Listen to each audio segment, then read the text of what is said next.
Kita semua pasti sering banget dengar anggapan ini. Katanya, pria itu selalu pengen seks, sementara wanita tuh nggak segitunya. Ini udah kayak jadi ya fakta umum aja gitu. Tapi coba deh kita berhenti sejenak dan beneran nanya, apa iya hasrat pria itu emang dari sononya selalu lebih gede daripada wanita? Nah, di pembahasan kita kali ini, kita bakal coba tantang mitos ini. Apa sih sebenarnya kata sains soal bedanya hasrat seksual? Apa yang terjadi di balik hormon, pikiran, dan juga perasaan kita? Soalnya ternyata ceritanya itu jauh lebih rumit, berlapis, dan jujur aja jauh lebih menarik daripada sekedar anggapan hitam putih yang selama ini kita dengar. Oke, yuk kita dalemin bareng-bareng. Kita mulai dari fondasi biologisnya dulu ya. Kalau kita ngomongin soal hasrat, pikiran banyak orang tuh pasti langsung nunjuk satu biang keladi, testosteron. Tapi, apa ceritanya sesederhana itu? Nah, ini dia nih, bagian paling penting yang sering banget kelewat. Di sini kita bisa lihat perbandingan antara jumlah dan kepekaan. Benar, pria itu produksi testosteronnya jauh lebih banyak. Tapi, tubuh wanita itu ternyata jauh lebih sensitif sama hormon ini. Artinya, wanita tuh nggak butuh testosteron sebanyak pria buat merasakan gairah. Sedikit aja udah cukup buat nyalain mesinnya. Dan beda sama pria yang hormonnya cenderung stabil, hasrat wanita itu kayak menari, ngikutin ritme siklus bulanannya. Coba kita lihat deh, pas menstruasi selesai, gairah mulai naik pelan-pelan. Terus di minggu kedua, pas mau ovulasi, level hormon pemicu gairah langsung meroket. Puncaknya ada di minggu ketiga, pas masa paling subur. Nah baru deh di minggu keempat, pas hormon progesteron yang ngambil alih, gairahnya cenderung turun. Jadi poin paling penting dari bagian ini adalah gairah wanita itu dinamis, dia naik turun, berfluktuasi, dan sangat dipengaruhi sama siklus biologisnya. Ini perbedaan mendasar banget yang sering kita lupain pas ngebandingin. Tapi tunggu dulu. Manusia kan bukan cuma mesin biologis yang dikendalikan hormon doang, ya kan? Pikiran, perasaan, dan kondisi psikologis kita tuh pegang peran yang gede banget. Coba deh kita lihat faktor-faktornya.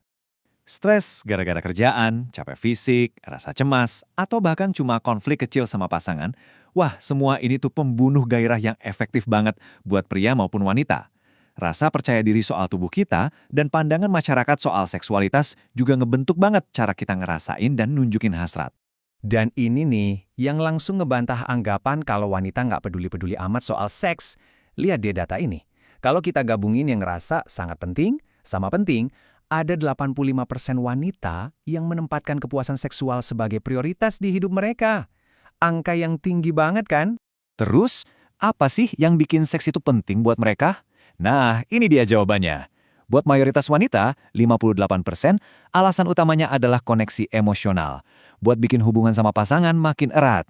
Ini jadi bukti kalau buat banyak wanita, keintiman emosional sama keintiman fisik itu ya dua sisi dari koin yang sama, nggak bisa dipisahin. Dan ini dia, kesimpulannya, langsung dari ahlinya, Dr. Haikal Ansyari dengan tegas bilang kalau anggapan itu cuma mitos. Faktor yang nyalain hasrat di pria dan wanita itu sebenarnya sama aja. Campuran antara hormon, kondisi fisik, dan yang gak kalah penting, kondisi psikis. Oke, jadi, kalau masalahnya bukan siapa yang hasratnya lebih besar, terus bedanya di mana dong? Jawabannya ada di ritme, atau cara kerja respons seksual kita masing-masing. Salah satu perbedaan yang paling jelas ya soal waktu, pria rata-rata bisa sampai ke puncak lebih cepat, sementara wanita umumnya butuh waktu yang lebih lama. Tapi ingat ya, ini bukan berarti hasratnya lebih kecil, cuma mesinnya emang butuh pemanasan yang lebih panjang dan jenis rangsangan yang beda buat sampai ke tujuan yang sama. Coba deh lihat grafik ini. Ini siklus respons seksual wanita. Mulai dari fase gairah, terus naik ke fase pleto. Ini titik di mana gairah udah tinggi banget dan stabil sebelum puncak. Terus tentu aja fase orgasme. Dan diakhiri dengan resolusi atau fase pemulihan.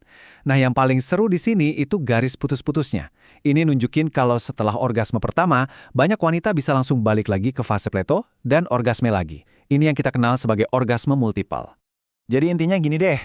Perbedaan fundamentalnya itu bukan soal seberapa besar hasratnya, tapi lebih ke apa yang memicunya dan gimana proses menuju puncaknya. Keduanya punya ritme yang beda dan dua-duanya sama-sama valid. Nah, setelah kita bongkar semua ini, pertanyaannya terus kita harus gimana?